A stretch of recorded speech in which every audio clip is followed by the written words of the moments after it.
Stop Here we chewing. go. And we're live. Good evening, ladies and gentlemen. Good late evening, that is. How's everybody doing? Everybody knows me. I'm the idiot that runs this joint.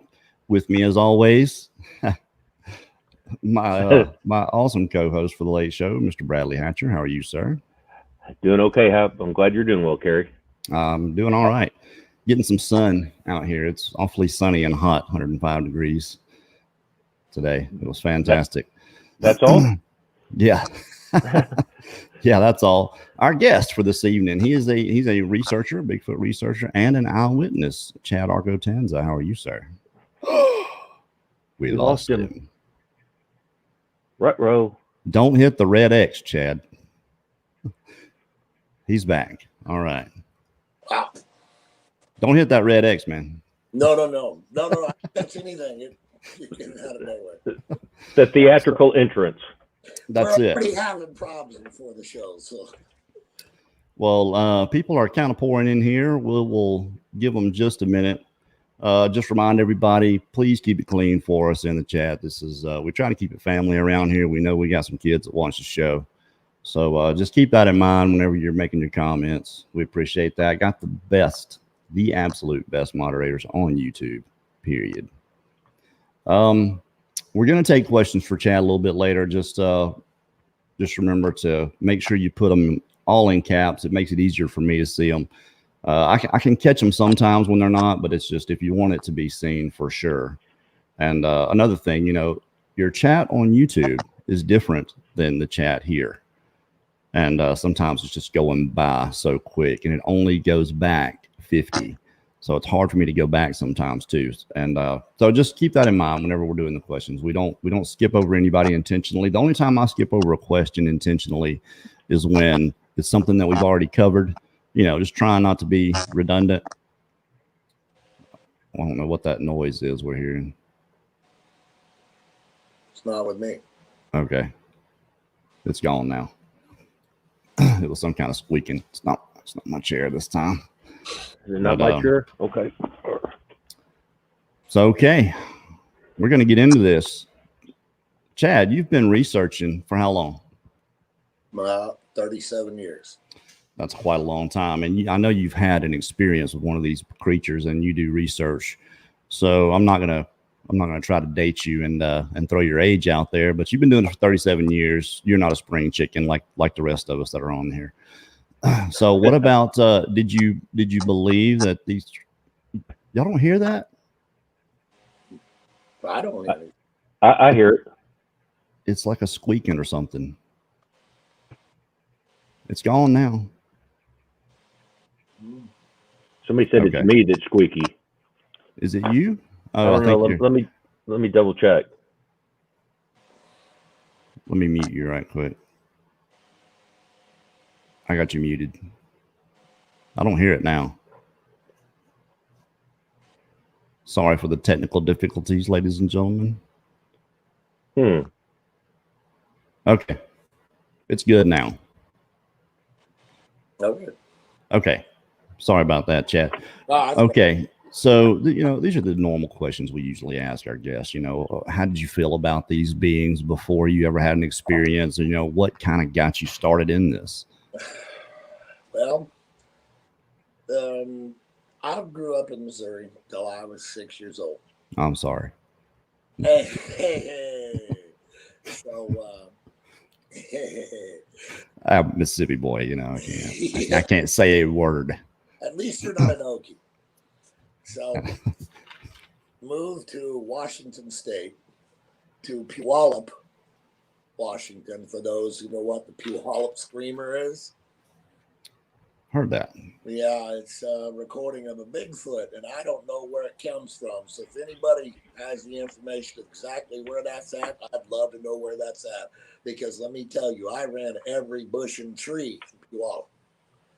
So anyway, I moved to Washington State. When we first got there, our family shows up, and my Uncle Dave was a bear hunter. He was from Missouri here. One of my grandfather's brothers of 9, back when people had big families. And I can remember sitting down at the table, and the first thing he started telling my grandfather was a story about how he'd trapped a Bigfoot up against a bluff with 5 or 6 dogs, and it had killed 3 of his dogs before he could get to his dogs to get them off the Bigfoot, you know. Wow. And so that was probably my first ever time of hearing something like that. And I actually tried to ask questions as a little kid, but you know, the kid would not know an answer to questions then, you know. So I grew up in Washington State until about the age of 10, and you can't live in that state without hearing about them. You know, Sure. you can't grow up there without them. You just can't, you know. But I never really gave them any mind. You know, Hold on just a second, Chad. I think they're having a little bit of trouble hearing you. Do you have you got a volume maybe on this iPad?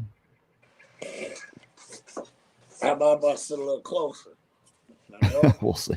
I thought it was a little low, but I could still hear you. But I mean, I've got headphones that's on. better. So. Is that better? Right there. Mm-hmm. Okay, thanks, Brad. Shit.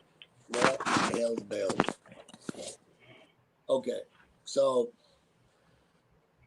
I grew up in the woods. I was listening to you talk the other night, Kerry. I think we grew Sorry about that too. A lot alike. My feet, by the time I was 6 years old, were so tough that I could race you on a gravel road and just whip you. You know, I ran through the woods and barefoot and come home with briars and you know, stickers and stuff stuck to me. And you know, my grandfather raised championship hunting dogs during the 50s, 60s, and early 70s, which, you know, back then was a pretty big deal. If you wanted to hunt foxes or coon or whatever, my grandfather had dogs to do it. So I grew up around intense hunters, non-stop. My first BB gun, I think I was probably 3, and I got pictures to prove it, you know. So I grew up in the woods, you know, just running around with beagles and shit, going just dry hunting with the beagles, teaching them how to run rabbits in circles, and you know what I mean. Just you know, teaching my yard dog how to tree squirrels and chipmunks and stuff like that, you know. Right. And you know, by the time I was 10, I could go into the house and take whatever I wanted off the gun rack, 20 gauge, 12 gauge, 22, 410, whatever I wanted, grab whatever load I wanted, go hunt whatever I wanted, whether it was in season or not. But that's what you did back then. That sounds familiar.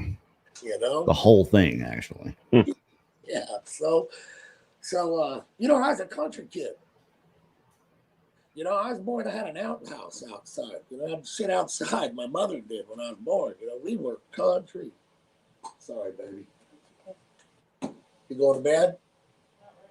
Okay. So, you know, born a country kid. I can remember by the time I was 11 and a half, 12 years old, I'd walk 5 or 6 miles down dirt roads. You know, back then, you trust your kids to do it. Walk down to the Gascade River, go fishing by myself all day. Like, be there at 8:30 in the morning after waking up at 6 a.m., walk all the way down there, you know what I mean, and fish all day and walk back home with a stringer of fish, you know. So, day before my birthday, my grandfather was a man of particular ways, as a lot of men from that era were. You know, he did what he did during the week, you know. Sunday morning, he'd always get up and he'd never wake me up. It was the one day he'd always let me sleep if I wanted. And he would get up and go have coffee with his friends in town. And it was going to be one of those mornings, Sunday morning, and I told him that I was going to go down to a pond that was behind our house, behind our trailer, down a draw behind our house. Our trailer sat on a ridge that was called Lewis Ridge. And that's my family's on that side's name is Lewis. Now, they owned all that land up and down through there for many years, and there were no houses. They owned it all and would slowly sell off pieces as the price of property would go up and stuff. And of course, she gave my grandfather, her son, a piece of land there. And my uncle lived on the land too, had built a house on the property. And I was used to these woods. I knew these woods, there were turkeys, you'd go back there and turkeys would be back there. And I mean, 50, 60 turkeys. Yeah. You know, you couldn't get near the damn things. You know what I mean? Well, you get kind of close. It's fun to chase them around. But, you know, like you said the other night, you know, turkeys aren't real smart. But they see you, they're gone, man. They're gone. It's over. The whole flock will take off. They will. All it takes is one to bust you. That's right. That's all it takes is one to bust you. That's right. So, you know, I'm used to going out and killing gobblers or coming home with a couple rabbits. I go down to my uncle and grab a couple of his beagle bitches out the, excuse me, I mean out in the dog sense, out of the pen, and we'd go, you know, run rabbits out behind the house, out to the woods. So I had stopped at Mallow's Market out on Turkey Ridge and got me some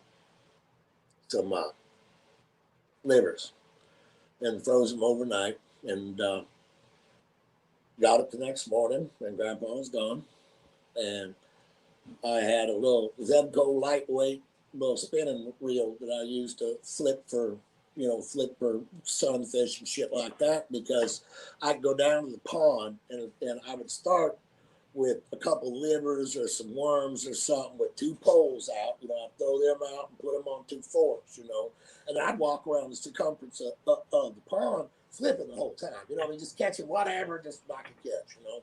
Mm-hmm. And I had found this place just tooling around through the woods. It's about, you know, I don't know, half a mile back behind, down the bottom of the ridge, and on a guy's property. His name's Lee Hickey.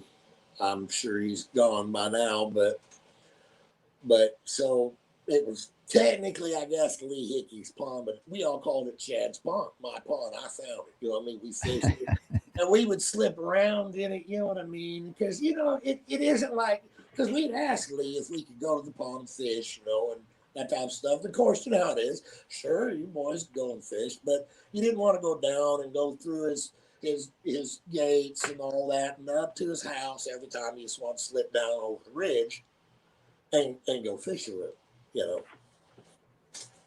So off I go in the morning, and it was September 18th, and that time of year in Missouri, there's still quite a bit of foliage on, but stuff's starting to break. You know, stuff's starting to turn brown a little, you know. Mm.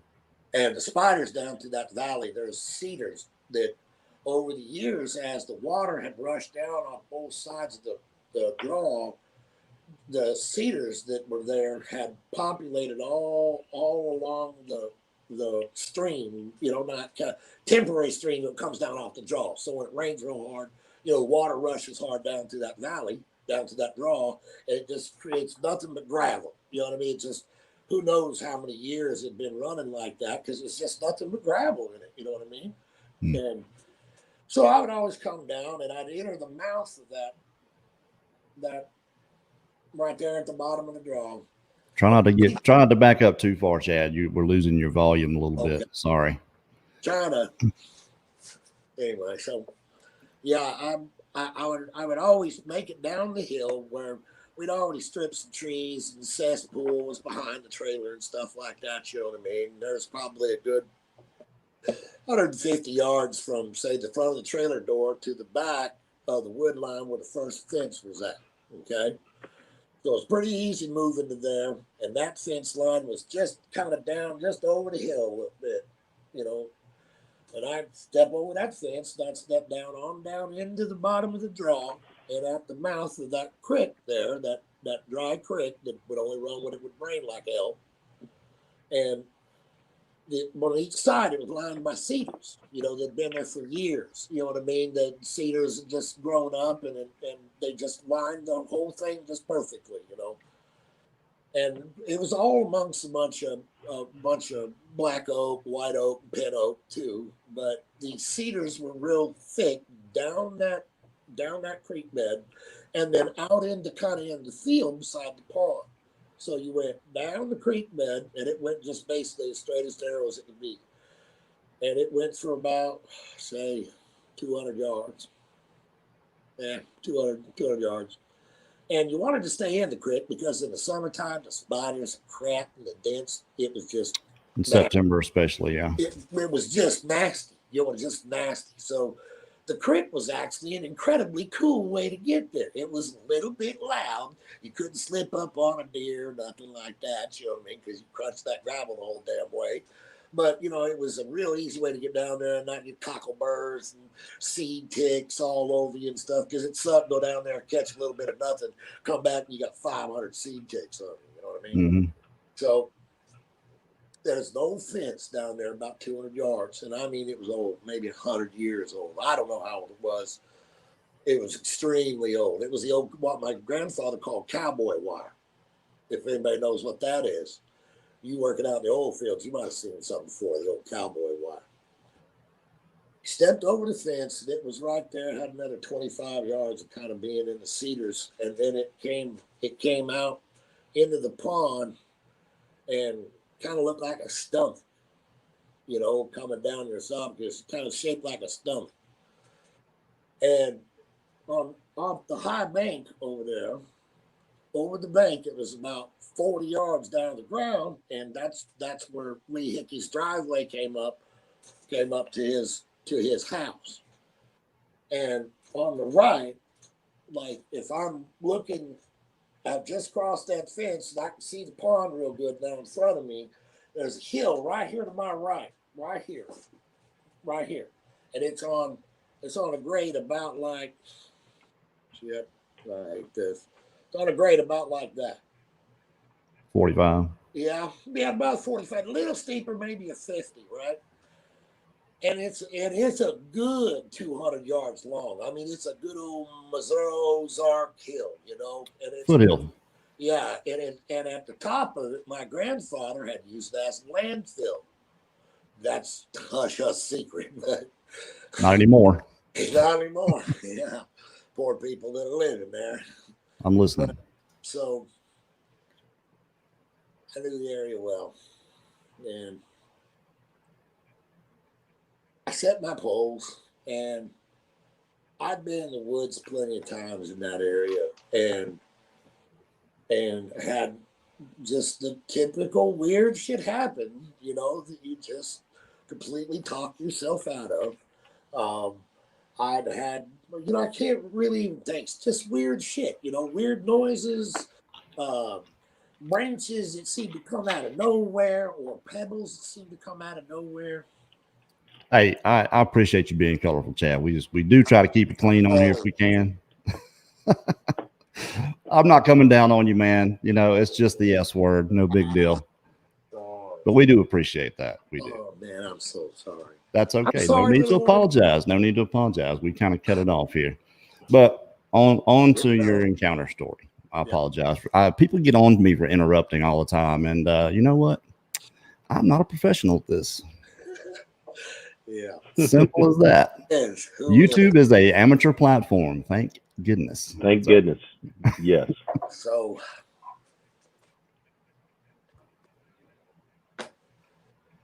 you're sitting there fishing.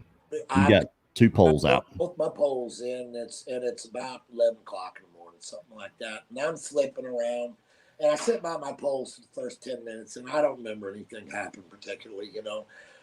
Didn't get any bites right away, so I'm like, well, I'm gonna start working my way around the pond now because you know it's a little too cold. Catfish haven't come up to the depth that I've thrown my bait to or something. You know what I mean? So whatever. You know, I start flipping around the pond. I get on the other side. That's the first thing that happened. Get on the other side of the pond, and I'm flipping, and a pebble hits me in the face.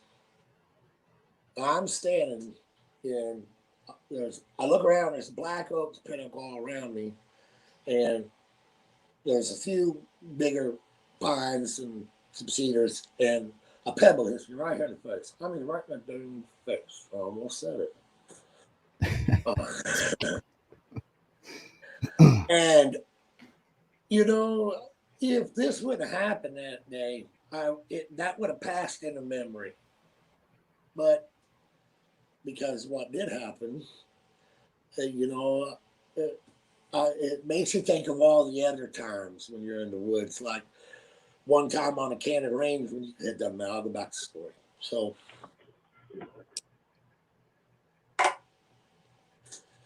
I worked my way back around the pond and flipping around all day, and I catch a stringer full of fish. Had a couple of flatheads weigh about 6 pounds, and had a channel cat. Pond was stocked really good, and you're always watching for Lee to come over the hill and hear him coming the driveway. And it was Sunday. I knew they weren't going to be home. It'd be late in church, you know what I mean? So I planned on staying all day.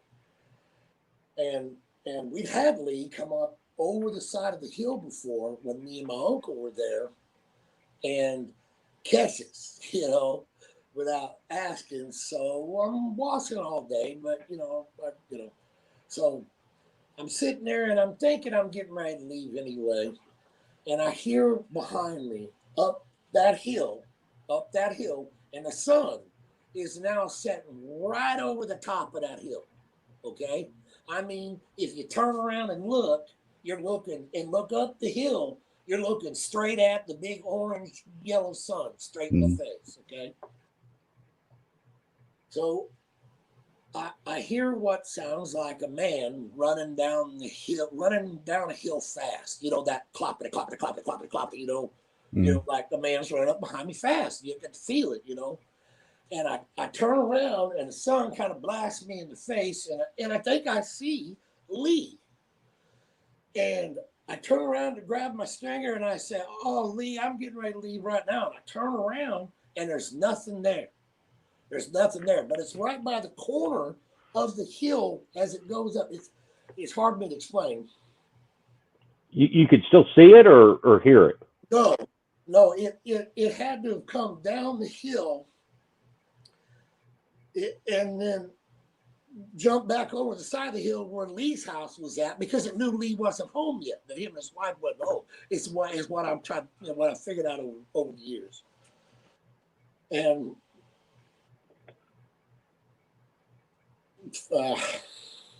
so, you know, you don't know what, I just say, you know, I don't know what I heard, you know, but I thought, you know, but now it's time to get, you know what I mean? Because fuck, I thought that was Lee. It's time to get.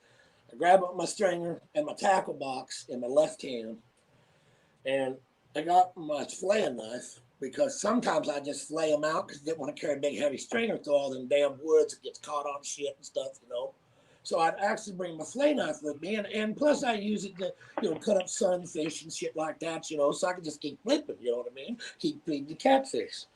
And that's how I fished it, you know, kind of force feeding it. So I pick up and I start walking, or I start trotting, really taking off. And I hear like the thump, thump, thump about the time that I get to the tree line. And I turn around and there's a fucking. Come on, Chad. Come on, man. Oh, God, sorry, man. Just think about it. I know I know this is emotional, so. It is. Really. We appreciate you being here. We do. And no need to apologize. It happens. Just pretend you're telling it to kids. That's all. Yeah, I would never tell this to a kid. Well, they watch, so we can't help it. So I turn around and there's a 8.5, 9 foot tall, 700 to 900 foot hairy man. How far from you? He's about 40 yards, and he's galloping in the oddest way, and he's not running at me. He's running towards the edge of the cedar line, like this, at the base of the hill. And I don't know why, but you know, I was raised in the woods. Instantly, I just knew to run like hell, you know, just run like hell. So I took off Keitner, and I get to the fence and I look, and he's already at the edge of the tree, and he's standing there looking at me from about 45 yards away. And when I look at him, he looks at me and just gives me this nasty look like I want to kill you. He's got his hand on a branch, and it's about the size of a baseball, maybe. I heard you say this. You never heard of one breaking a branch ever, buddy. Me? Oh wow. Now, someone seeing him break a branch. Oh, actually seeing him. Actually seeing it. Yeah. Yeah, I haven't heard that. Yeah, well, he grabbed a hold of this branch, buddy. I'm trying to show you my hand. He grabbed a hold of that branch and went pow. And I mean, snapped it off. And when he did, he made this. I don't know, man. The caveman noise. It sounded actually a lot like Ron Bonehead stuff, you know. I can't make it sound like it, but. So he yelled at you. He yelled at me, yeah. He yelled at me. And it was enough to shoot me gone again. I ran to the fence. Oh my God, my hands are sick. How long ago was this? You were just 13. 13 years old. Yeah, it wrecked me. It really did. Oh, no, I get it. Just getting started, dude. So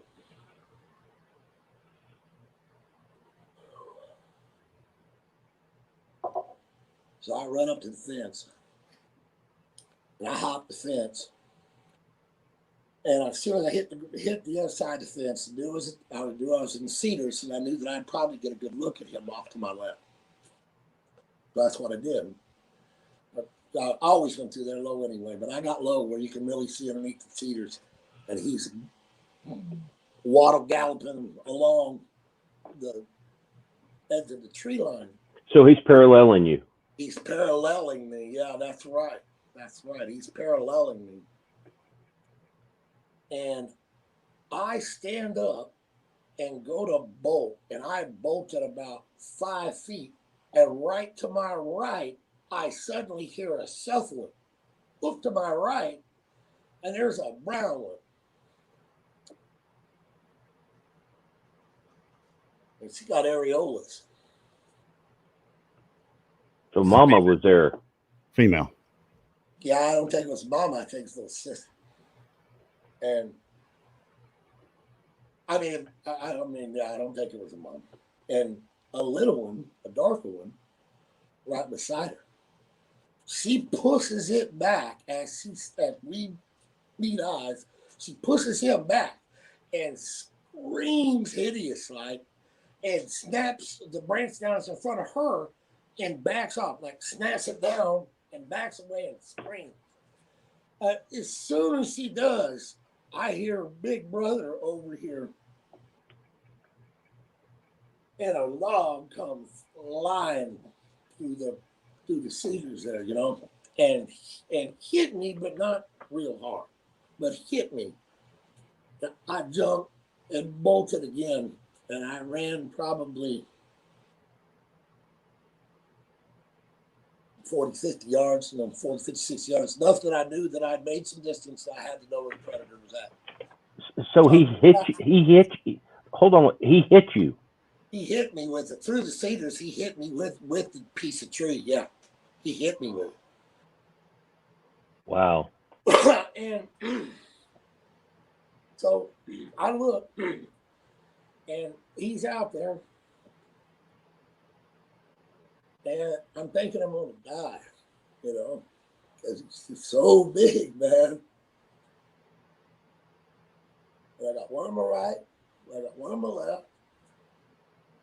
I live in Washington. I know what happens when you get between sour and cubs. You know what I mean? And it goes through my mind, man.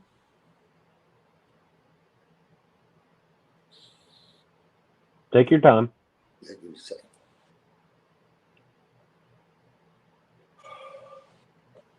Okay, so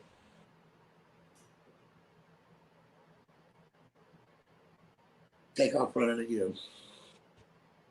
And I'm panicking.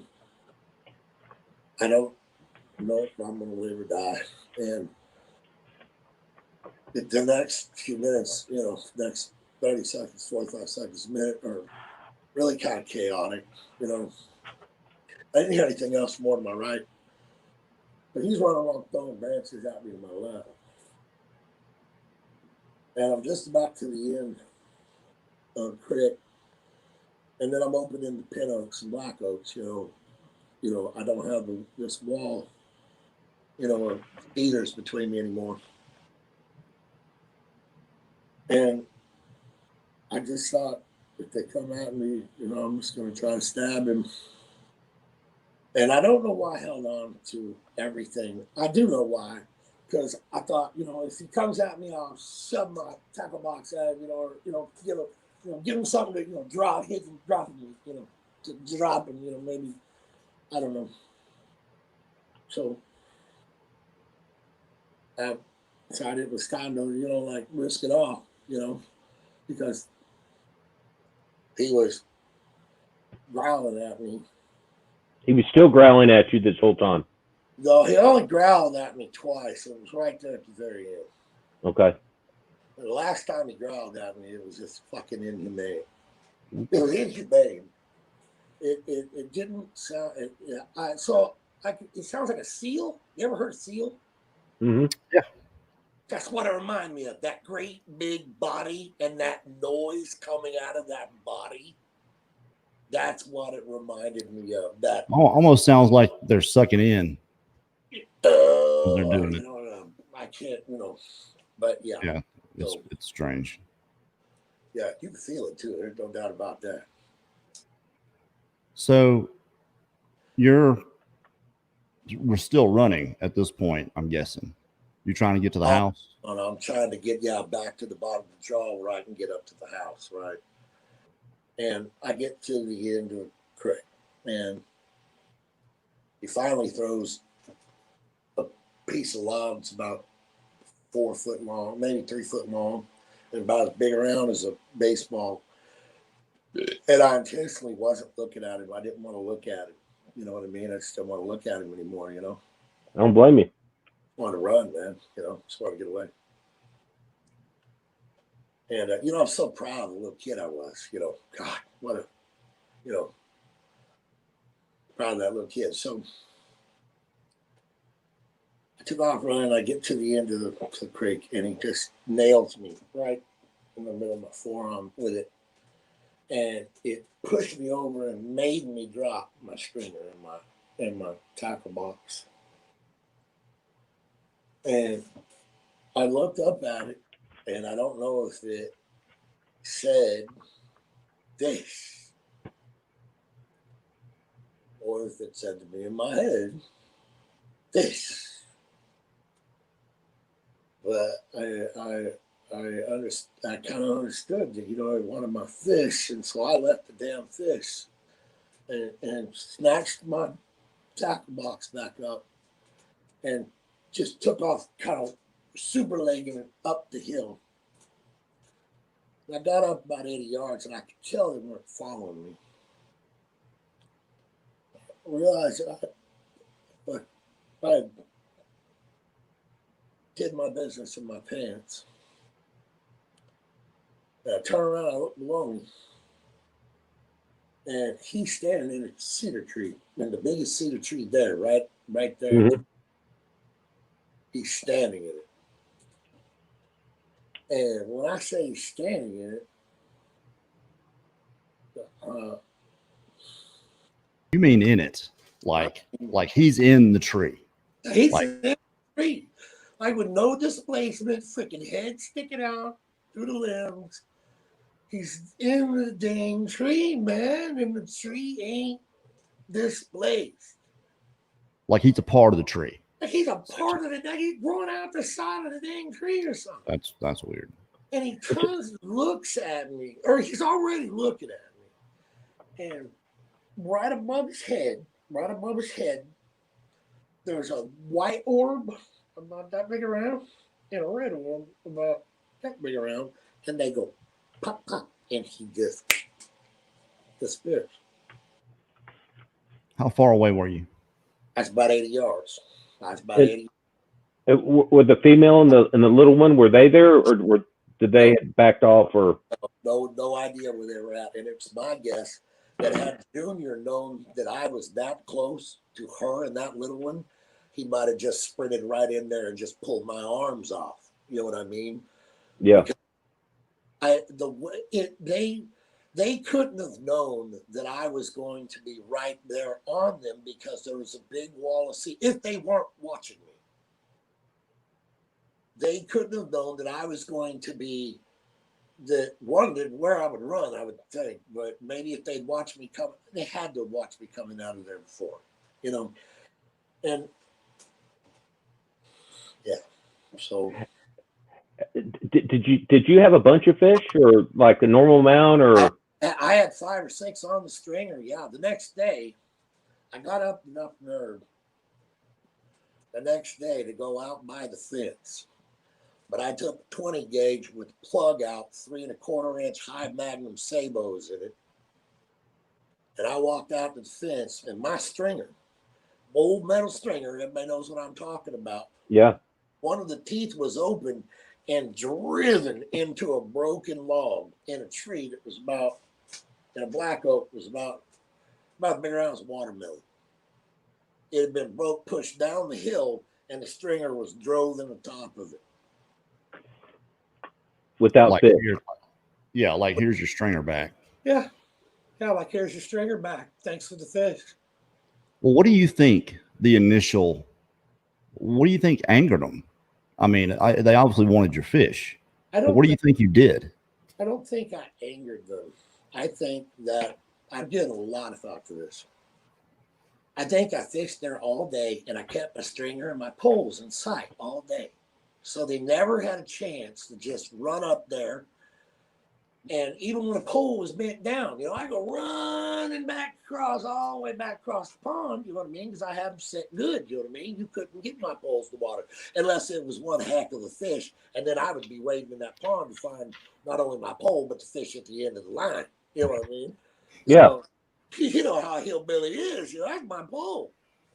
Well, I know how a 13-year-old is when the pole goes in the water too. Yeah. When dad finds out you lose a pole.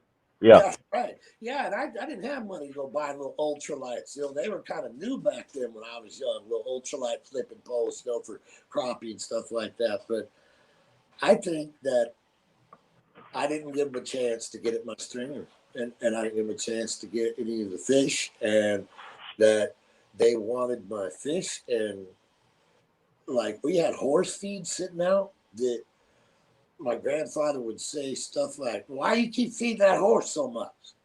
And I say, "I'm not feeding him so much. Good God, I give him range cubes of sweet feed once a day. That's it." Well, where's it all going? You know what I mean? Mm-hmm. And so go ahead. No, I was just going to say, so like that next stage, did it all start making sense to you? Like, what your grandfather had said, or, did they ever take fish before when you weren't looking? No. Well, I don't know. Yeah. You don't pay attention sometimes. Yeah. Yeah, and yeah. And you say that, Brad, and that's very intuitive because I've thought about that. And the year before, I'm sitting there one time and I caught, how flatheads have that light blue, pale look to them, they can be really light blue. So I caught about a 4-pound flathead in there, and he's just terrible looking. He had a great big head, but he was real skinny, hadn't eaten much since early in the year. And I guess I didn't catch him. I don't know. I got to thinking about it, that maybe that had happened before, but other stuff had happened, like the feed and weird stuff that I would see in the woods, like one time me and Randy's walking down, and the cedar, you know how Buck will walk up to a new cedar and he'll just run and run and run and run and run and run and run. Mm-hmm. You know what I mean? He'll rub a spot on, and just literally strip the branches off where he's at. And we're walking along, and there's a cedar about bigger as $50, and it's just snapped bent over about my waist, and it had been rubbed by bucks, sure enough, And I stopped and I said, "Randy, look at this." And he said, "Yeah, what about it?" And I said, "It's broke." He said, "Yeah, they get to rub them on and pull it pretty hard." And I said, "Randy, that thing is That's cedar, first of all. It frays when it breaks, you know. And I said, it's just that big around, you know. So it was a clean snap? No, it was just broke over, you know, just Okay. just in a in an L shape. But Okay. it was so obvious that it wasn't no buck come through there and mashed it down with his horns. But that was what he said back to it. He said, "Yeah, probably some monster buck back here laying it down like that." But I'm telling you, I've seen a million buck rubs, and it was a nice buck rub. It was a big cedar, so it was probably a big buck. I know that there was a Boone and Crockett 17-point non-typical that was taken out of there about 2 years before. It was beautiful, right?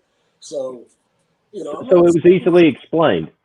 so It it was could explained. Yeah. Yeah. be easily explained, but it's one of those things when you're walking along, you're like, or there's been no tornadoes in the valley behind your house, but you go back there and there's an 8-inch pin oak laid over, just clean as a whistle, just laid over. What did that?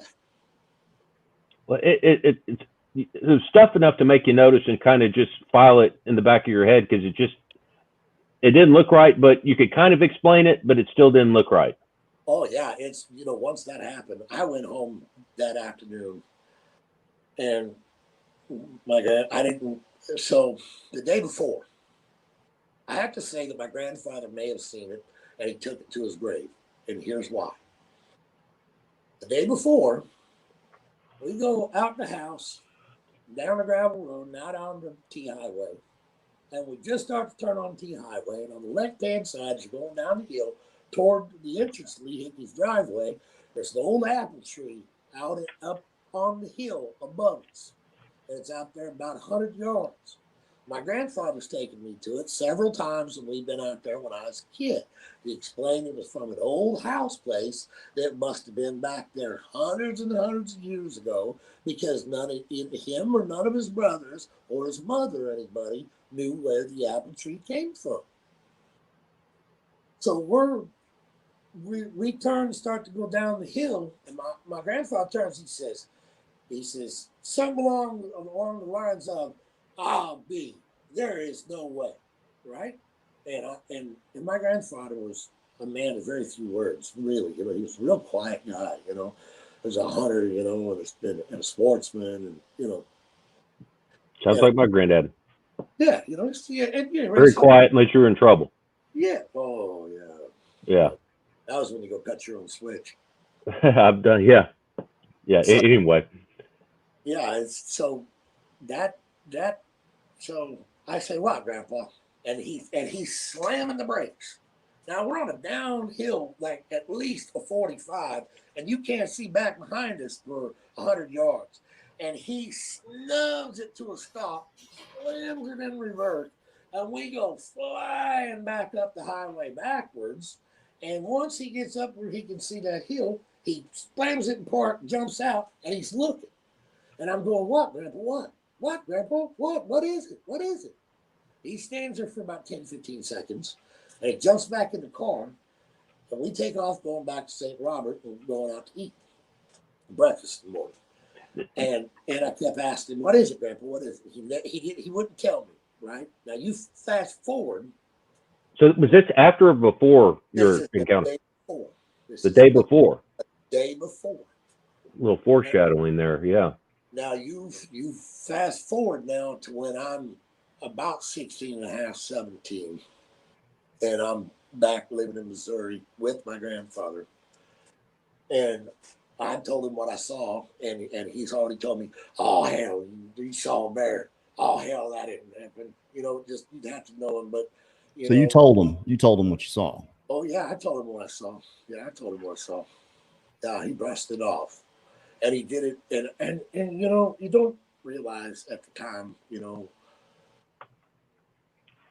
I don't know. Wish I could relive it, and just pay attention a little better to the way he was acting. But so I asked him a few years later, "Grandpa, what was the thing you saw at the apple tree that day?" Because I want to know. You know what I mean? You know why I want to know. Of course. I hounded him for years, guys, for years. So finally, he says to me one day, we're turning there, and I hit him again. Grandpa, what was it you saw underneath that tree that day? He says, oh, hell, you won't believe me. Everybody think I'm crazy. I said, tell me, Grandpa, tell me what you saw. No, everyone will think I'm crazy. I said, did you see Bigfoot? He says, no, I saw a bear. I said, it was a bear. You saw a bear. Yep, saw a bear. Don't tell anyone, they'll think I'm crazy. Now, less than a year and a half later than that, just down the ridge, we had to inform the Missouri Department of Natural Fish and Game that there was not only black bears around there, but there was also mountain lions around there. Two things that they didn't say were there for at least another 10 years after that. And I know for a fact, because we turned T.R. Robertson, who was game warden at the time, on to where we saw them, where they were at. Now, So did he ever finally admit it? never. Wow. But let me tell you about this man. Just one quick story that'll give you an idea about it. He used to fox hunt. He used to be one of the absolute best fox hunters in the central United States. Men would come and buy his dogs $5,000, $10,000, $12,000 in the 60s. That's how good a fox hunter he was. You know, he sold foxhounds to people in Brittany. There's a story in my family that him and my grandfather Obie, and Obie Hensley was basically an Indian. He was basically Indian, and he was on my grandmother's side, his wife's side. That him and Obie were out hunting, and a big UFO came over the top of him. Now, Obie died before I could get of age to know any of this and want to ask him anything, you know. But I asked my grandfather about it one time, just about 2 months before he died, and he said, oh, ain't nothing like that happened out there. So, you know, I can't go that. But I know through my grandmother, his wife, that he was out in the woods with Obie, and they had a UFO go over their heads, and I couldn't get him to admit Now, let me ask you this, and just not to diverge or whatnot, but yeah. I'm stuck on, like, when you saw the one who was chasing you, did you tell anyone when you got it home, or what was your mindset when you finally got back home? I went inside first of all, and as I came around the trailer, I wanted to see if my aunt and uncle were home, because I just wanted to know if I had other humans around in case this thing wanted to come get me, because it was big enough that it could just, pull a door off the trailer and pull a man out. So yeah. So I went into the trailer and sat there. I actually went in and took my clothes off, and I actually walked into my grandfather's bedroom. First thing, grabbed an 1100. What I did, grabbed an 1100 and threw a bunch of sabos in it, and put it off safety. Walked into my room, looking out my window out back towards that area. Pulled my clothes off and put a pair of sweatpants on, and took my shirt off and just sat there. I just had just a pair of sweatpants on and the shotgun. I went and sat down on the couch and tripped out. Well, you had sold yourself, right? And you say that's yeah. That's why you changed clothes. Yeah. Apparently. But when you were looking out the window, though, nothing. He was gone. No, there was nothing. Now, when you went back out the next day and you found a stringer, did you even look for prints, or were you just freaked out that the stringer was stuck in a tree? Nope, I grabbed a hold of the stringer and grabbed a hold of it and thought I was going to jerk it out of the damn thing, and it went and tugged me back. And I sat there and tugged and pulled and wiggled and worked it back and forth, and it right. mangled that one time. They clip kind of like this or whatever. I can't do it, And sure. Clip, a little clip thing, and it mangled it back and forth and pulled it out, but sat and watched down that hill the whole time and never heard a thing. But in a year before that, a friend of mine, Ron, and me were going down through there in the wintertime.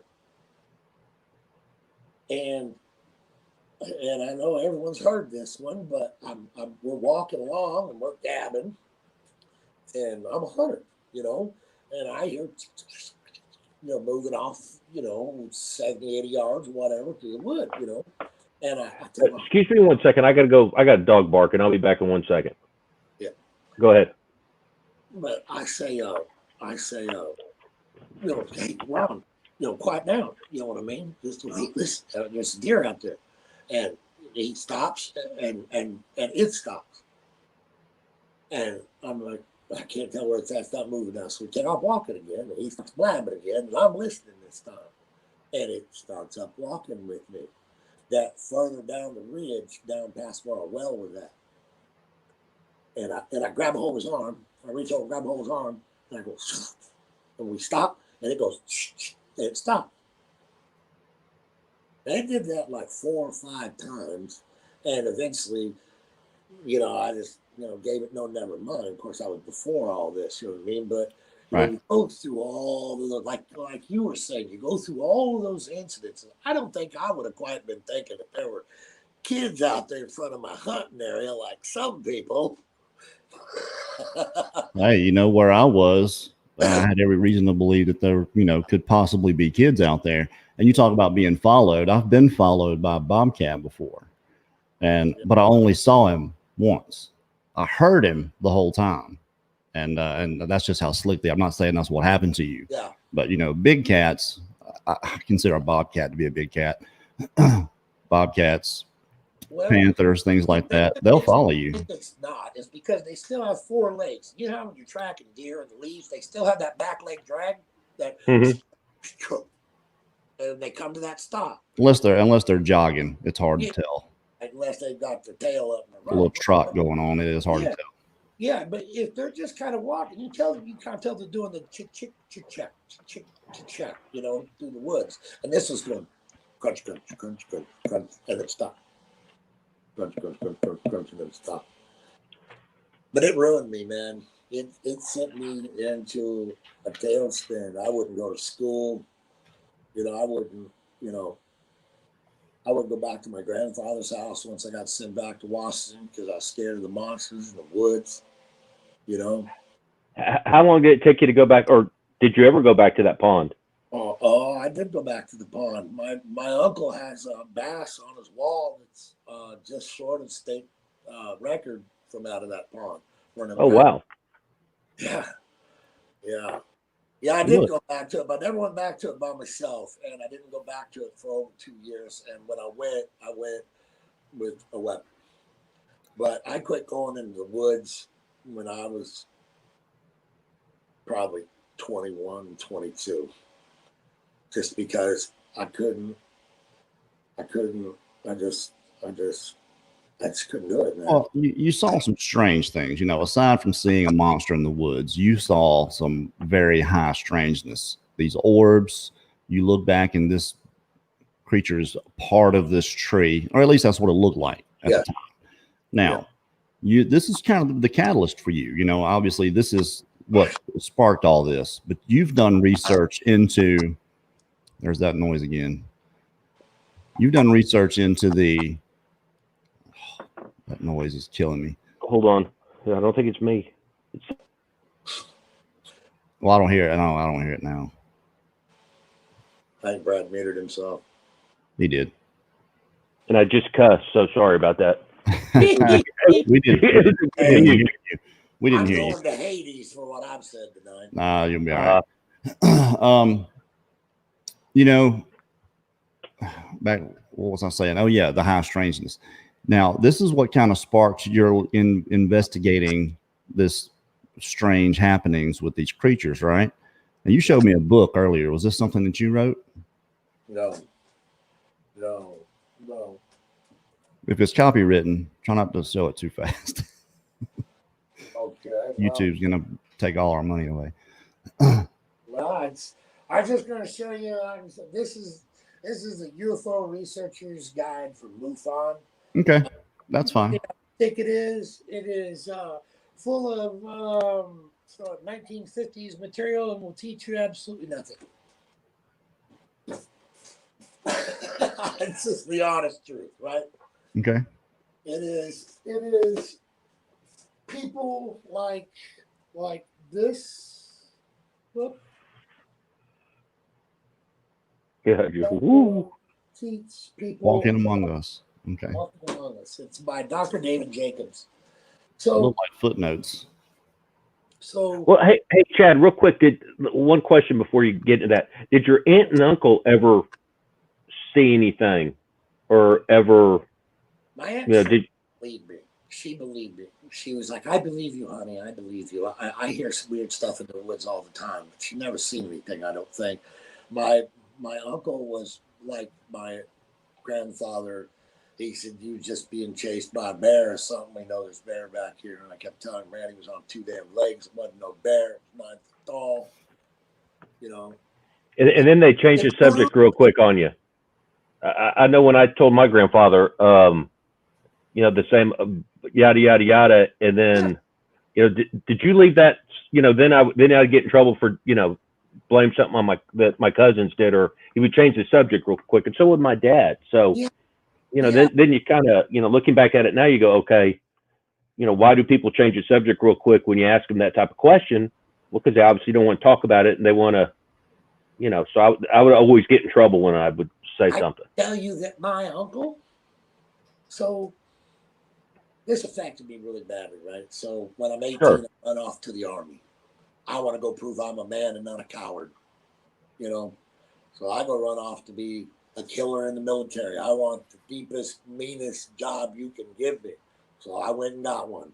You know what I mean? Didn't help. All it did was make me worse. You know what I mean? It just spun me out worse. And I'm forgetting where I was going with this, but Well, let's talk about this. What you wanted to talk about, which was the woo factor here in this. What have you come up with in your research? So, that noise is driving me up the wall. Many of these researchers who are out here in the woods are catching stuff that is not the norm. Okay, is not the norm. It's not just a Bigfoot. It's not just a dogman or whatever it is. They're catching other things. And a lot of them come through at these blurry pictures that people say are blurry and stuff like that. What I wanted to do was try and put a scientific explanation for some of what's going on in the Bigfoot world, because it's really creating a division between woo camp and the non-woo camp. Not that I personally could care. I have my own thoughts on all this, uniquely. But there are certain evidences in ufology that, because of several extenuating circumstances, like the fact that grays are pictured with Bigfoot, they are. It's fact. So, you said pictured. That means there are photos or video of this somewhere. There are. I tell you what, I have some pictures that I've been okay. I can't go there yet. I've been allowed by someone to share some pictures with you. Okay. You know how I am about pictures. But let me tell you, these are not just they're pretty impressive. Okay, good. So I want to take the case of Donnie Miller. Donnie Miller recounts seeing the cat people. Remember the 20 some odd cat people in the field. I completely believe Donnie because I've heard enough lies of high strangeness, because that's what abductees live. Now, if you're an abductee and you're already prone to being awake because naturally what's happening to you, and you then therefore go into the wood, how does that change your experience? Well, here's some ways how it might change someone's experience. We learned through the 70s, the 80s, and the 90s that all and I say, all communication on board a UFO is telepathic. All. Grays have a mouth, but it is vestigial. We know they don't drink. We know they don't breathe. We know they don't eat. Okay? So they can't talk to you. In the rare occasion that a being is actually talked to another person, it has always been of a hybrid variety that is part human and enough human that they can speak. They may have oversized heads, large eyes, sparse hair on their head. And I know this may be hard for some people to grasp. Well, we're just trying to keep it in the fairway here, like we like Brad likes to say. How does this correlate with Sasquatch? So I'm getting there. You're getting there? Okay. I apologize. I can't just give you grad school information at the end because it'll look like magic. And no one believes in magic. Right? So, sure.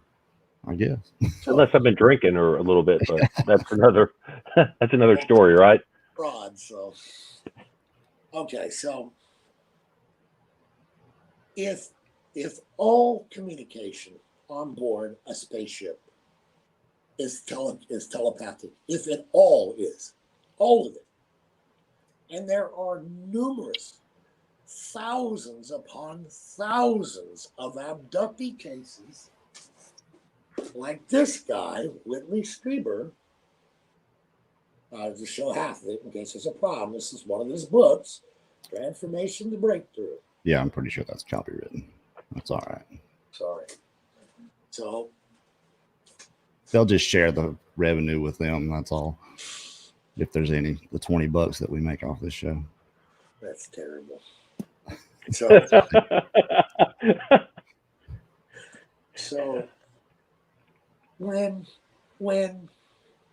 so I find it alarming as a UFO researcher that aliens are interested in the things in the forest. Why?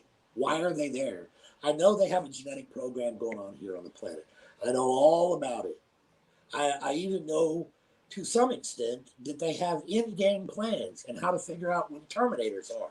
Like, you can't look to the forward and say, what will they allow, as far as looking in the future? What you can say is you can say, what will they not allow, right? So if all communication on board is telepathic, and now to get this across to you, I need to read this to you. It's very short, but I need to read this to you. Because this isn't my words. This is a PhD who's done this for 70 years, okay? Wow, Skip must be 90. He's about 80 something, I think, or something. He's done it for about 50 plus years. Okay, this is called Special Abductees. That's the name of it right here. Special Abductees. Okay, we believe you. Okay, after an abduction, some abductees retain telepathic abilities. This disconcerts them. They complain of unwillingly knowing people's thoughts. They want it to stop. Usually, the telepathy ebbs and disappears after a week or so. This residual effect presents the possibility of a neurological alteration that enables telepathic ability when required. It may be using existing human neural architecture in a different way, who will eventually be able to use the ability at will. If the latter is the case, it suggests other brain alterations in abductees and even more capabilities than just telepathy. Moreover, this neural ability may be intergenerational, reinforcing the idea of it becoming a permanent neurological change. Some abductees have described other alien-like skills they have learned on board UFOs, finding other abductees, making them do activities against their will, putting images in their mind, and with the help of the hybrids, moving objects with their minds. All of these abilities were thought to be unique to aliens and hybrids. Training to use these skills has emerged as a vital part of the alien program. The neurologic manner in which abductees acquire the power is unknown, but the exercises they go through to practice the skills implies that they will eventually perform them in the real world. These special abductees are unwilling converts who deeply wish they could get out of their lifelong captivity. Their new duties add to their guilt and their feeling that they are betraying the human race. And this is the final paragraph. Hybrids teach abductees to use their minds to perform a variety of procedures that hybrids and aliens routinely do. Though this training begins on board UFOs, once the abductees have developed these skills, they continue their training in real life situations under the evaluation of hybrids. Mentally controlling both objects and people is the first step. Now, I understand that's way out there on a limb, and I just dove off and face planted on the concrete. Well, the only thing about it is that I find it interesting is that it's all pre-qualified, real life and real world, to suggest that there's, that's all I'm saying. I just thought it was interesting that it was qualified that way, real life. So it's a reality. People are getting abducted all over this planet, and it happens a lot. Okay, we've jumped on the UFO train here. Yeah. I'm just trying to go along. Now, I have a question for Chad. Has going this route of your research, has it put you at peace with what happened when you were 13, or has it helped you rationalize it, where you're kind of like, I'm okay with it, or I'm not okay with it. I'm at peace with yourself and what you saw. Is this helping you? I think a lot like Kerry. I've consumed every single hour of Sasquatch Chronicles and Dogman Encounters, and the therapeutic ability to just listen to all those men tell all those stories helped tremendously. But it was also research material. Like, there's an account that a man gives on Sasquatch encounters, and you can tell he's telling the truth. And it's one of the moments where I'm trying to tie in this information, because no one's doing this, guys. If we overlook these facts, then we're completely missing a side that's there. Because these gray aliens are there. You can talk to these people who regularly picture Bigfoot and ask them, and you get grays sometimes? Yes, absolutely. Some of them will go as far as to say, yep, I'm an abductee also. Like, I know of at least 2 abductees right now. And I'm going to say they're special abductees. They're right there in that definition. And they can literally walk out the house and just start taking pictures of stuff that would blow you away. I have permission by one of them just to show you a couple of pictures that are absolutely jaw-dropping. I can show them to you if I know how to get into my stuff.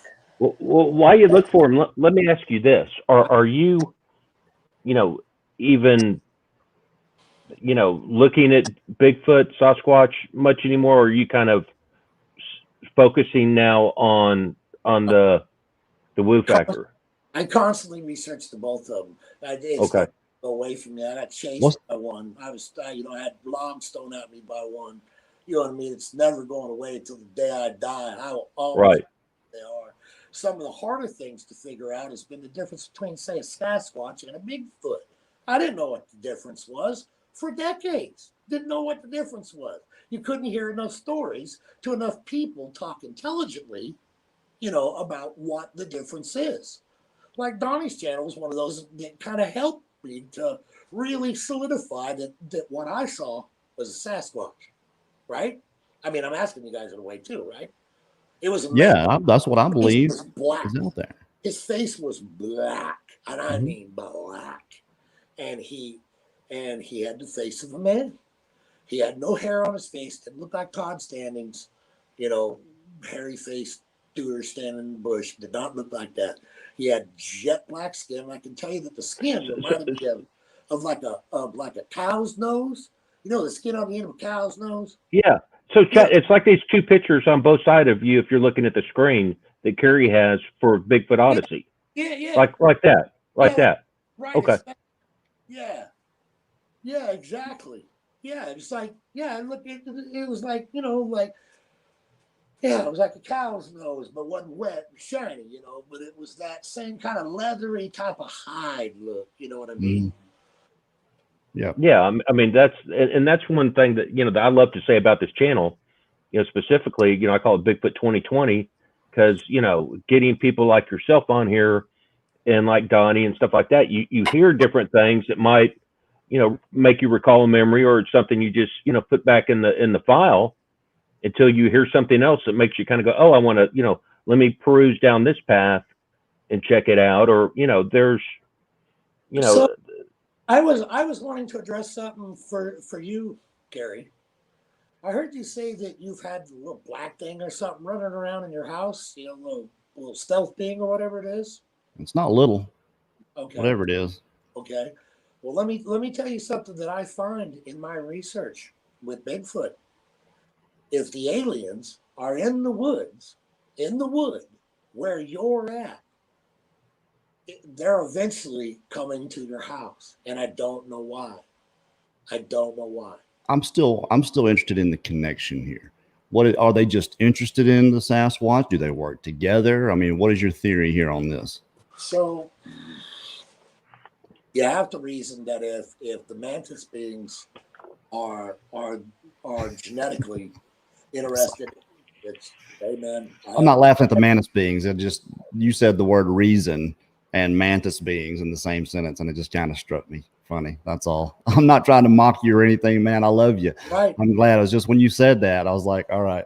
I found any of it reasonable. None of it. Even Sasquatch is not reasonable to me. So you just have to understand where I'm coming from here. So I wrote something really smart here. It's I wrote, and this, you might be able to see this.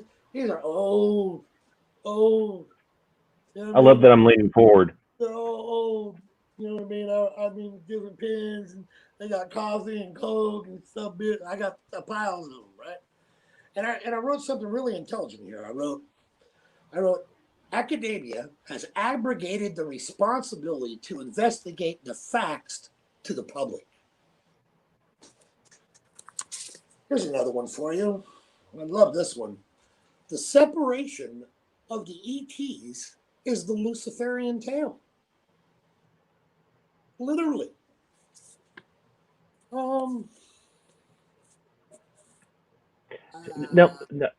Now, Chad, just real quick, and I just thought of this, and I've thought of it 3 times and keep forgetting. Yeah, when you saw the orbs, is that what made you start looking in different directions? You know, looking for an explanation. That's when you got, you know, started. I didn't tell my grandfather that it was standing in a tree, and I didn't tell my uncle it was standing in a tree. That was just too. I can understand that. That was, yeah. It was wild. You know, it was just too much. It would make me puke every now and then when I was young, just thinking about it. You know what I mean? What do you think the orbs are? I know what the orbs are. Okay. So orbs have been seen all through the abduction phenomenon, and they're just a tech device. They're normally sent as a herald before an event. If you say you watch a documentary that everybody can watch for free, it's called Extraordinary the Stan Romanek Story. There's footage of an orb that comes flying in out of the sky and goes over the top of his house, comes down in front of his yard, goes around to the side of his house, in through a window and out through it and out and through his house, and then back out the window and shoots back off out into the sky. That's an orb that I think are here. Just they're herald. They're a tech device. They're a drone. A drone. That's what I was going to say. And they carry tech with them. Now, some drones are seen and they're just. I mean, some of these orbs are seen and they're very, very, very tiny. So there you go. We get a chance to laugh. The insectoid beings who are in charge can draw plasma off the sun for 88 hours in a ship the size of planet Earth. I saw that video. I've just given you the information. You go find it yourself. These people don't need anybody's permission, no one's. They do what they want. So do you think the orbs, though, too, when you say a tech deal, do you think they're exploratory?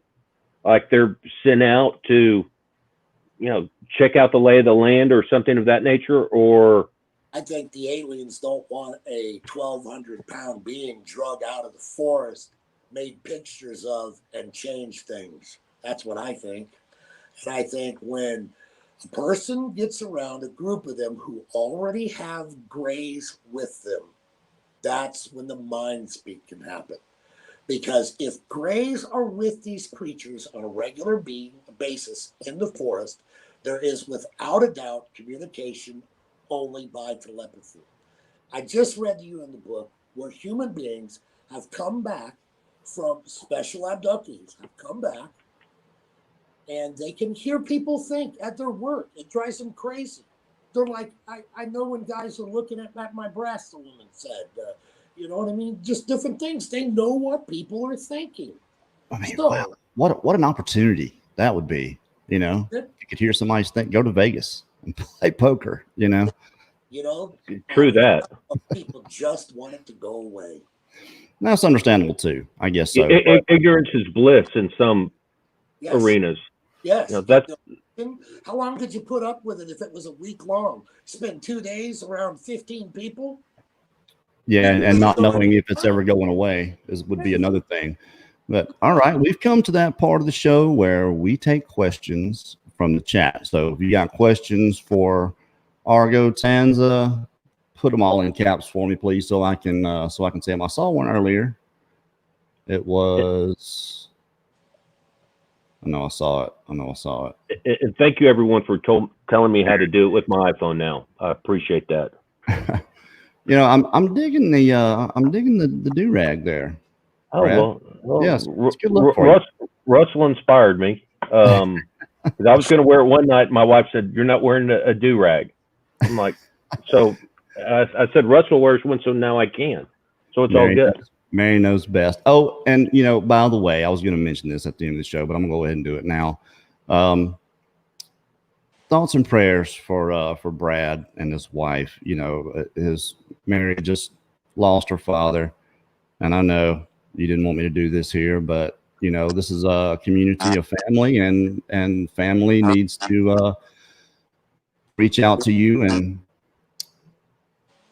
oh, that stupid noise is getting me. Oh, maybe that was me again. So just thoughts and prayers for I know Mary's really distraught and upset right now, and we appreciate you guys keeping Brad and Mary in your prayers, please. So we'll have Thank you. Researcher's report or something where I can get more in depth with this to bring you along the lines of yeah, exactly. And that's what I should have done, was brought you on a researcher's report. Aaron Eisner asked a question here, and I know I saw it. Absolutely. Sorry, Aaron. It's hard. I can't go back far enough to get it. It was something on the lines of, how is it connected? Yeah, what is the connection? Okay. Ben. So here it is. Pretty much what it was. So if the insectoid ones are deeply involved in spinning down our genetic code into a creature that they want, and they're that involved with us, why would they not be involved with the other simian species that are on the planet? Why would they not? Sure. So that one seems pretty obvious to me, that a person can get right inside that, right? Of course, they would have an interest. What worries me or concerns me is the amount of people who actually picture grays out there while they're looking for Bigfoot. It concerns me. What are they doing there? And with the ability to know everything about a person, an animal, whoever they are, what the influence they could hold. Now, I am a religious person, and I'm going to quote a little bit of religion. Just a second here. Just all not freak out, right? It's Sunday someplace, right? That's right. It's Sunday someplace, right? So check this sermon out for 20 seconds. I'm going to go to Ecclesiastes where it says, woe to those in that day for a woman in the field pregnant on that terrible day, etc., right? So that's talked about possibly in this book. I ain't going to say any more about it, but just, if you want to know, there it is, guys. Here it is. Now, the tech, the orbs that you see with them, if they're working closely with them, and they are with them, you don't want a 900-pounder stepping out there to get shot by someone, right? And if you can assign a very basic piece of tech to, say, the bigger populace that's out there, the bigger ones, that you could zap them to stop them from charging a human, let's say. Plus you could render them where you couldn't see them. Okay? I know that in abduction research, both those things are possible. There's books about them. Like scientific books by people who are not like, I'm abducted and it's me. I'm talking about objective people doing science to find these things. There's an incident in a book called Sight Unseen by Bud Hopkins. It's the only serious work that I even know of about invisibility, okay? And in it, he describes an incident where a family in Australia are standing in a park. There's like 6 of them, okay? The park's full of people. Suddenly, a UFO is above their entire family, and he's taking snapshots now. He's taking pictures of his family. That's what's happening at this moment that these aliens decide to roll up and take everybody. The craft is actually seen in the bottom of the picture. Now, I haven't seen the picture, but he describes the picture. The craft is seen at the bottom of the picture, and one of his family members has actually gone out of the picture. Now, it's assumed that they're probably already up in the craft. But the amazing thing is that you can see other people out there in the park, and they all have no idea that there's a 80-foot UFO sitting 40 foot above the ground, taking 6 people out of the middle of the park, and no one gets it. Even worse, when the family gets back, they're suddenly brought back to current state life, and they don't really know what's going on, and they decide they need to get in their car and leave there. But under regression therapy, you learn from the entire family exactly what happened. Now, that shows that they can put you into a state of invisibility, whether it's you're invisible or it can't be, you can't see into it, or whatever it is. They can create a stasis somehow that you're invisible in. Now, I'll attach that to being in the woods. I grew up in the wood, in case we didn't know that one yet. The wood don't ever shut up, ever. True that. The quietest the wood is in the winter, and then the squirrel will bark your interest every time you try to step in it, right? Mm-hmm. So when you're standing in the wood, and the wood's going crazy, and all of a sudden the wood goes quiet, guess what? Ruh-roh. The wood ain't quiet, man. You're being monitored. You are inside that surveillance bubble, whatever it is, however it is, you are inside it. Because a couple things are for sure.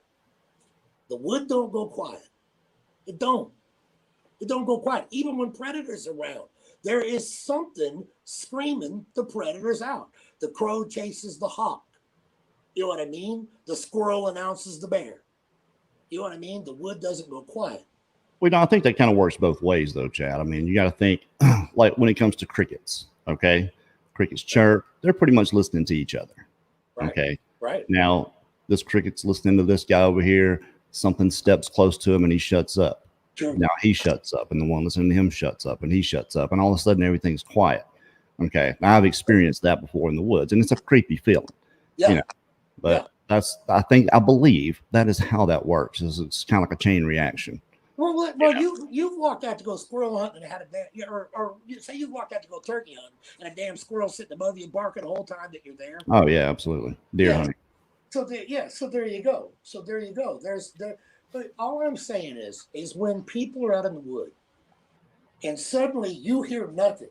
You're standing there, it's 2:00 in the afternoon, the wind's blowing, the June bugs are out flying around, and you hear nothing, and you suddenly feel creepy, you're probably being monitored. Now, I don't think that Bigfoot is an alien. That's ridiculous. In my book, that's ridiculous. It's a creature. We know it is. It smells terrible. It's got matted fur. You know what I mean? It's a creature. It's not in an underground lab somewhere in a lab coat in a sterile place building spaceships. It's not. So I could agree with that. So how do you I could actually track with that. Right. So let's go back to Sasquatch Chronicles. Guy's talking about being chased by Bigfoot. Finally, he sits down. The Bigfoot sits down 30 yards away from him. Wes has asked him a question, right? And he's talking about the Bigfoot being right over there. And then the guy, you could tell the guy got up his nerve and he said, and he's talking about, and the mist moved in. And he said, and a big UFO sat above us the whole time. The second I heard it, I thought, yep, I'll bet. So he's being chased by Bigfoot and he stops to sit down. Yeah, I can't remember exactly how it went. Like, if you talk to Wes, I'm sure would remember it, right? Okay. But if the guy's talking about he's having an encounter with a Bigfoot, and he just kind of sat down with the Bigfoot, who was, he thought, about 30 yards away, and like a mist rolls in, which is David Politis 411, and then Wes was like saying something or asking something, and you could tell the guy got up his nerve and said, yeah, and there was a big UFO that hovered right above the forest the whole time. I was so proud of him for saying that at that moment. You know what I mean? Because he didn't have to put that in. He didn't. But there's it seems like you're seeing more and more people are becoming a little more forthcoming in their experience because of like what we're doing right now and you know, it's like little baby steps, but and you know, at the same time, if it helps people and it helps people, you know, if it helps, you know, you, for instance, Chad, you know, if you're finding, you know, peace by doing this, like, you know, some people who come on here that have, you know, traumatizing things, they say sometimes just talking about it just kind of sets me free a little bit. That's a good thing. It does. For sure. I found a question. Do you think these creatures are just as smart as we are or more? Well, what do you think, Chad? Science does that the size of your cranium is a huge determiner of intelligence. But we know that the final determiner of intelligence is how many lobes a creature has to their brain. So do I think they're smarter?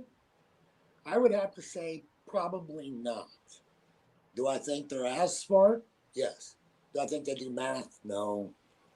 Past participles in English language and history? No. Do I think they're as smart as us? Smart, but in a different way, I suppose. Not as much knowledge, but the capacity for knowledge would be there. Yes. They obviously can play hide and go seek better than us. They definitely can do that. Here is Bjorn Olfactory. Do you think the aliens may use the Sasquatch to distract and abduct people? That's an interesting question. Yes. You think they do that? I do.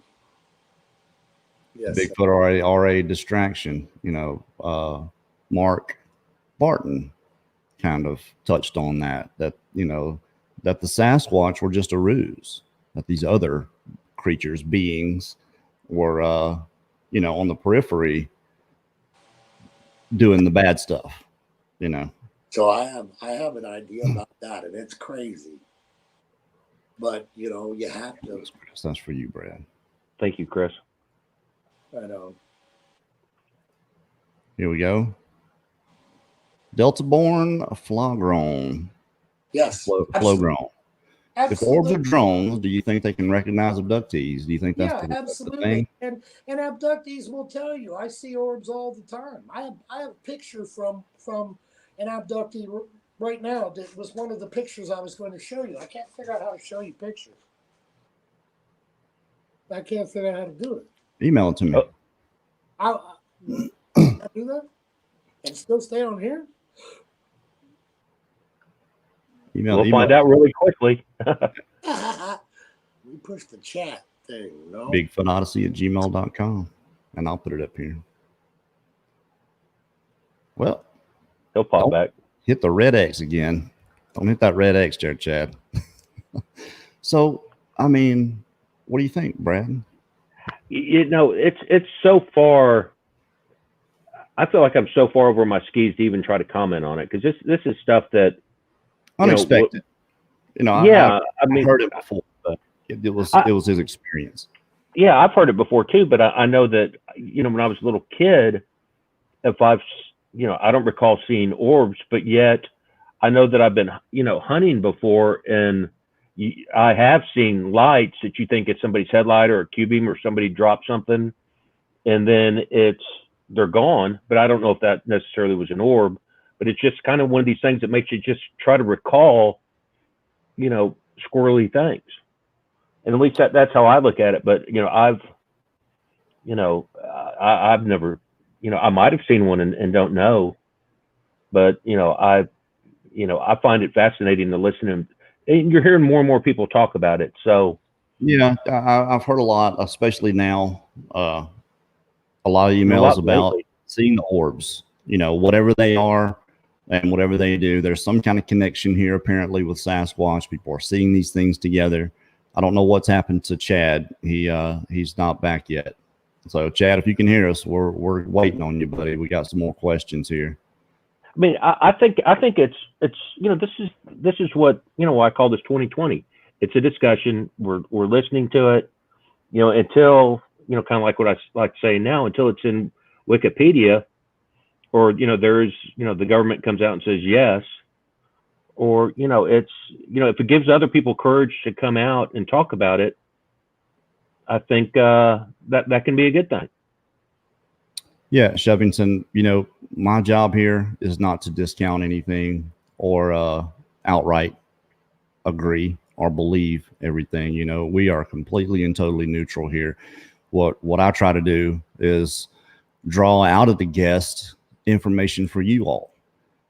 How I feel about it, I might give sometimes, but something's happening here. I'm not denying any of it. What it is, I may question. If someone says, I know what this is, you need to show me something. And I want to, like this picture, I want to see the picture for sure. But no, I don't discount any of it. Yeah, you're right. You're right, Mogs. He's probably emailing me. I'm hoping I can get this picture here. But like to your point, Kerry, if more and more people are hearing this, more and more people are hearing this, maybe some other people will come out and say, hey, yeah, by the way, I kind of saw an orb, or they'll email you, or you just, I mean, right. It's becoming more prevalent now, and it seems like it's just gradually becoming more prevalent. So, well, if you've had a sighting or an experience, then we welcome you to come on this show and talk about it if you want to. You don't have to show your face. You don't have to say your name. Come on here and talk with us about it. Let us know what your experience is. Because to me, I heard some people talking earlier, or I saw a conversation earlier about not having good video, and Patty being the best video we have, and that's just not true. If you really look, there are other videos of Sasquatch out there that are, to me, better than Patty, especially the one taken in the swamp of Mississippi. Where he's tearing the tree apart. That's pretty close. That's 30 feet away. That's right there that you see this creature. Of course, you're seeing the back of it, but to me, that's as legit as it gets. And that wasn't very far from where I saw the one that I saw. And if you follow Crypto Reality on Patreon, it's $2 a month, I think. You'll see some pretty incredible stuff there too. Some of the best, clearest images I've ever seen is from Mark and Melanie Zaski and Crypto Reality. Very good stuff. Shout out to Matthew Kuhn for that PayPal donation. We greatly appreciate that. Sorry, Chad. Let me see if I can get these pics right quick. Okay, this is going to be a shocking pic, but I want to tie this to Donnie's story a little. Well, wait till after you see the pic, because it's impressive. You either, you're going to have a choice to believe it or not. Okay. Trying to figure out how.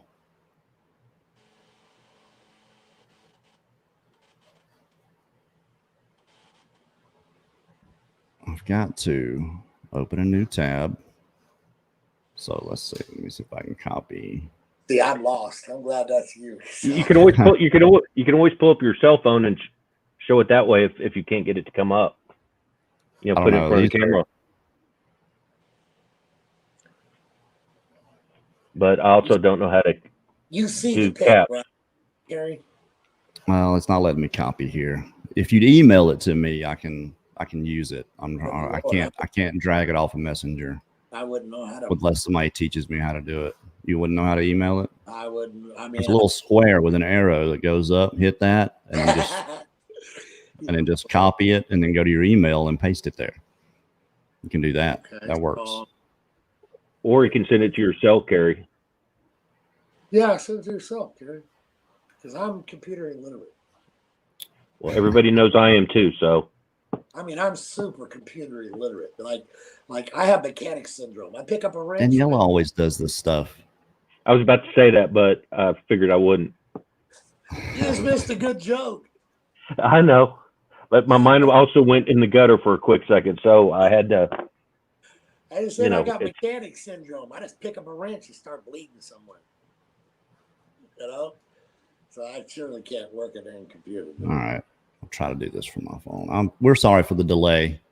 Chad, why don't you talk about something else there? All right, so I'll start it on what we're about to see. So the picture you're about to see is going to be a picture that you're going to have to either. Don't say they're about to see it because they might not.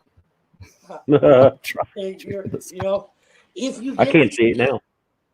You're gonna have to ask yourself, do I believe it or not? And I can tell you that I absolutely believe 100% that the man who sent this to me pictured this, and this is a real creature. Now, for those that would say that it isn't, but know Donnie Miller and are willing to go as far as the cat people in the field with Donnie, then there's no reason why you can't come here with this picture. Okay?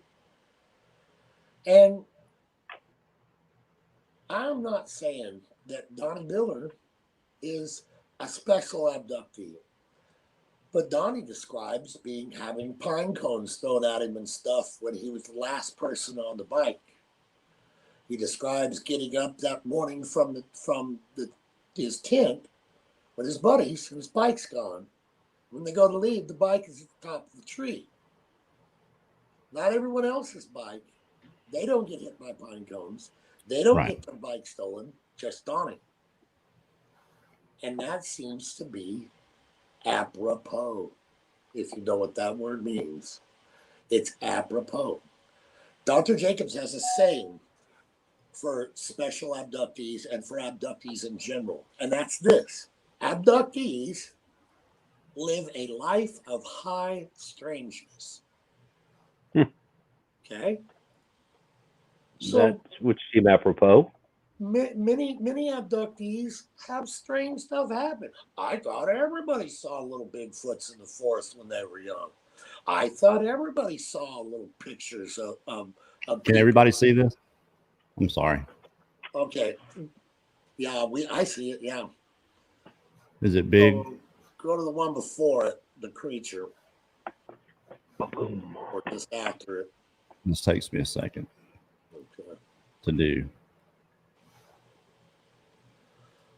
And he just sent me a picture literally as we're on the live stream now, and I'm sure it's pretty incredible, but I can't get to it. So I love I'm leaning forward to see it better, right?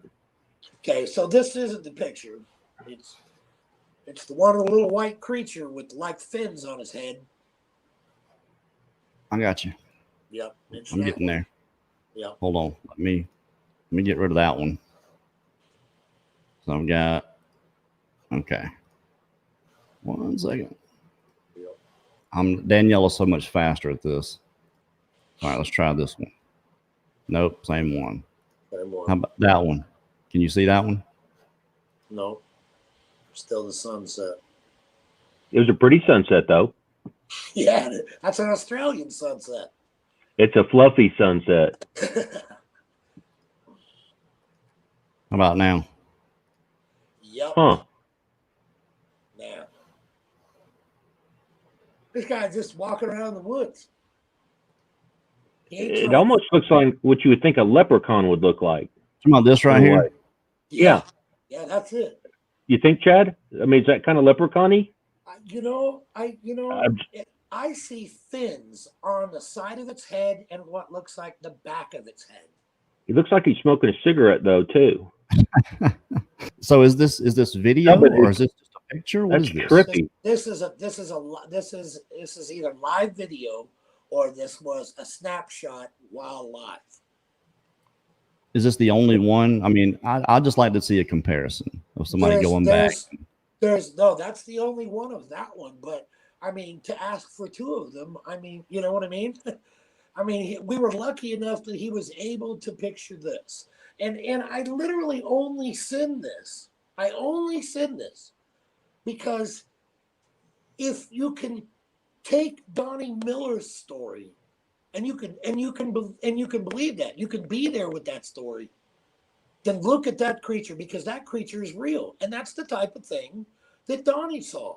It wasn't the same creature. He saw a different creature. Well, it does look catty. It looks catty. Don't it? It does look catty. So you have to know the source, right? Well, I do know the source, and you don't have to believe me. I understand, but I'm telling you. No, my whole thing is this. I'm from Missouri. Right there's my state flag. This is my only concern here. Is this? Can you see my cursor? No. Yeah, no. Can't. No. Okay. Well, this what looks like a weird looking white creature that has eyes on, it's facing the other way. It's not looking at the guy for whatever reason. No. He's looking to the right. Man, it could be anything, Chad. It could be a piece of trash, That's all I'm saying. It could, Kerry. It could. And I agree. And this field, when you go into researching aliens and the stuff that they do, it makes you believe in God. It honestly makes you believe in God. You asked a question one time, did I think that demons were here on the earth, could walk the earth? And I gave an answer of, I believe that demons haunt one of two ways. In my research, I found they haunt one of two ways, and that's either a person personally or place. Remember I said that? Let me be a little more specific about the word place.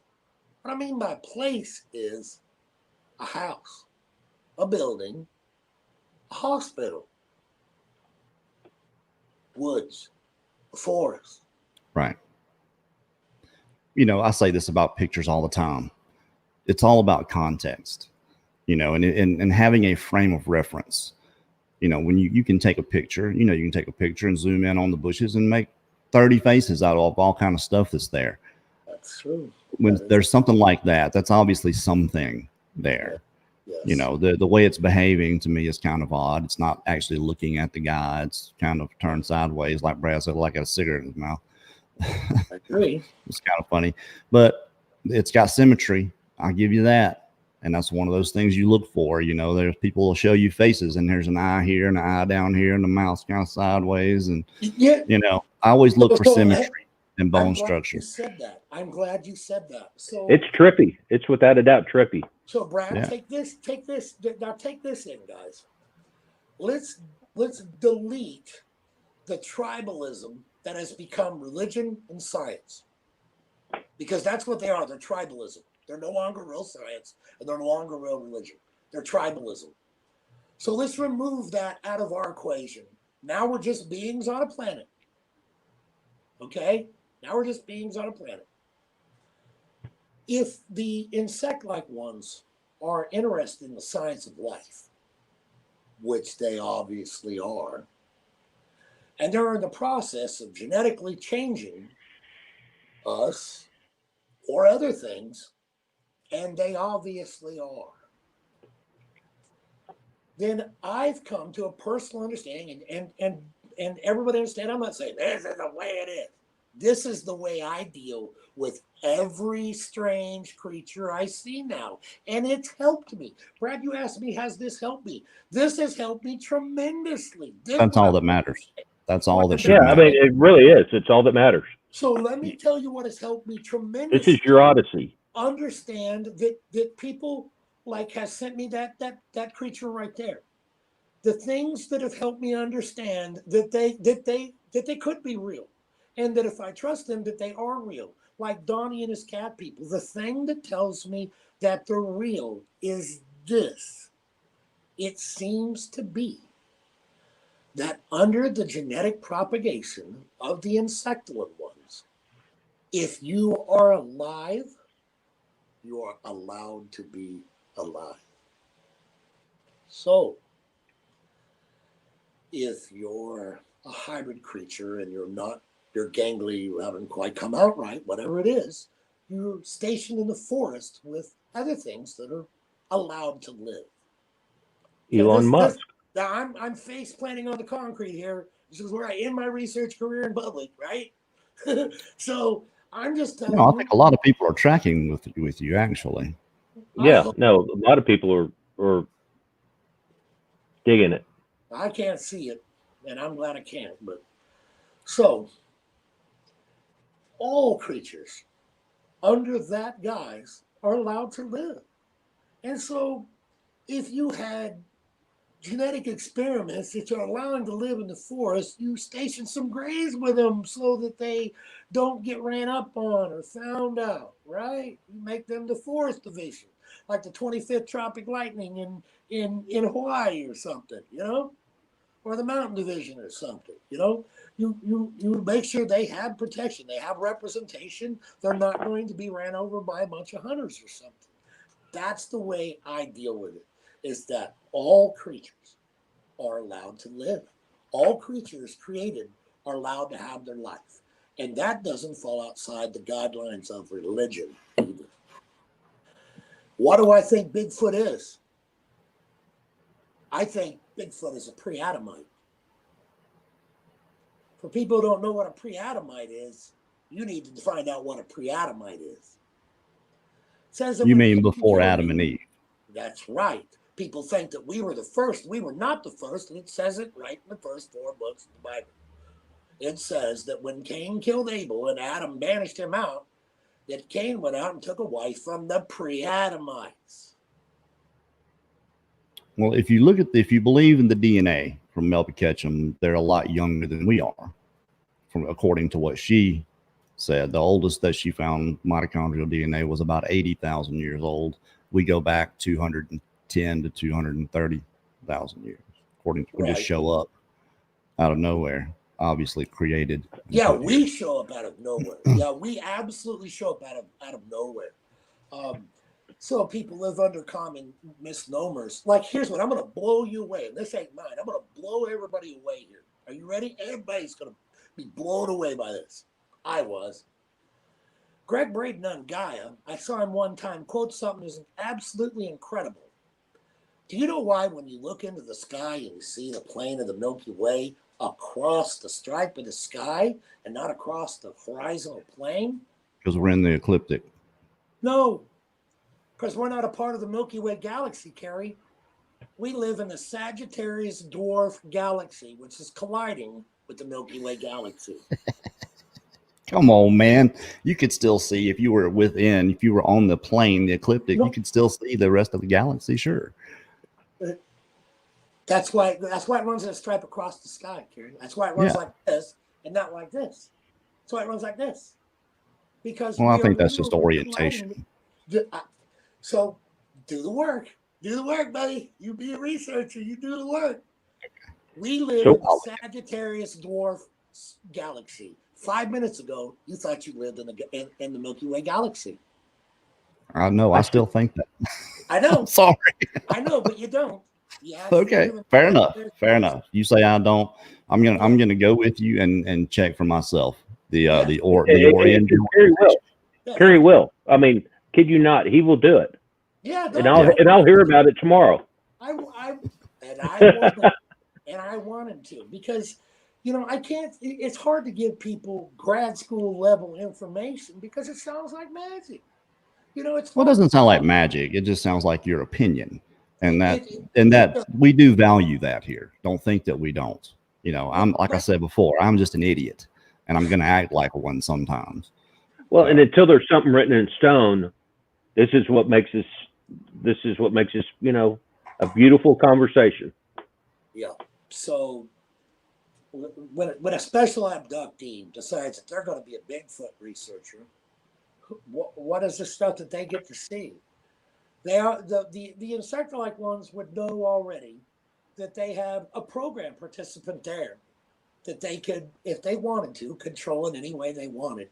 So they would not need to hide anything from him per se, like they would just the common person like me or you, because we're not abductees, They would not need to hide. We know of.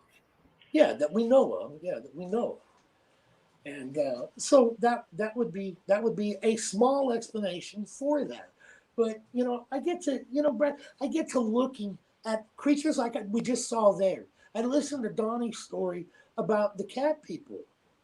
Donnie's telling the truth, people. He's not lying. Well, Yeah, no, you saw something, sure. And what's funny, Chad, is and it's not funny, haha, but funny, ironic, at that, like, I'm 54. I think I said this last show. I'm more and more curious and more open-minded to stuff than I would have been 10 years ago. Yeah. Just We know because you're old. It's okay. Yeah, I know. I just lost my train of thought. I was going to say, but I have pretty hair. I interrupted. I'm good at that. Somebody told me I was good at that. No, you probably need it too with where I was going. But, it's, and Chad, I see it in you. I mean, you're obviously very passionate about this. You're trying to learn as much as you can. You're listening to, this show and to other shows. And, it's, we have the big file system in our head. And, some of it, it all sticks, or a lot of it sticks. And, that's why we start hearing other stuff. And we kind of, it's going, oh, hearing a lot about orbs lately. More and more people are going, oh, wow, this guy's talking about an orb. I actually, everybody thought I was, bat blank crazy when I told one person. And now I feel comfortable about telling it. And so that's a good thing. And So, Brad, but so it's funny, the people who, so a man in Australia, after I did the show on Marie's show, was so compelled by the things that I shared there that he felt compelled to reach out and talk to me. We've now been talking for over a week now. We talk nearly daily. And the man is without a doubt, he is a special abductee. There is no doubt. That is the picture that you have right there. So when a special abductee goes into the woods, what do they get? Well, you just saw what they get. That's my belief. Now, I'm not saying Donnie is a special abductee, but Donnie, if you're listening, you might want to go through your own history and check every strange moment that ever happened to you. And if you find some of those places, the answers are missing, you can start to do research to try and find what may actually be happening. Well, sure. With the internet, that's thinking it's Al Gore invented it. But I'm sorry, I lost. Anyway, it does allow us to do research, and allows us to if we have gut feelings about stuff, or just to find peace in certain ways. I mean, and that's a good thing. And it seems like you're obviously finding it, because and that's awesome. That's a good thing. I tell you, the reason why I contacted Kerry, and I wrote Kerry a really nice email. It really put a good summation on it for me. I'm tired of listening to people come on here or on other shows, and they say one mention of the woo, and people are stabbing them in the spine. creeps, you're seeing crackers, all this. Well, where does that person go that saw Bigfoot cloak? Where do they go now? They just have their chops busted, and seemingly no one believes them that they watched a 1,200-pounder disappear in front of them. Guess what? I saw a 1,200-pounder disappear. I know. So when someone says, I saw a 1,000-pounder disappear, damn, I'm with you, baby. I feel you.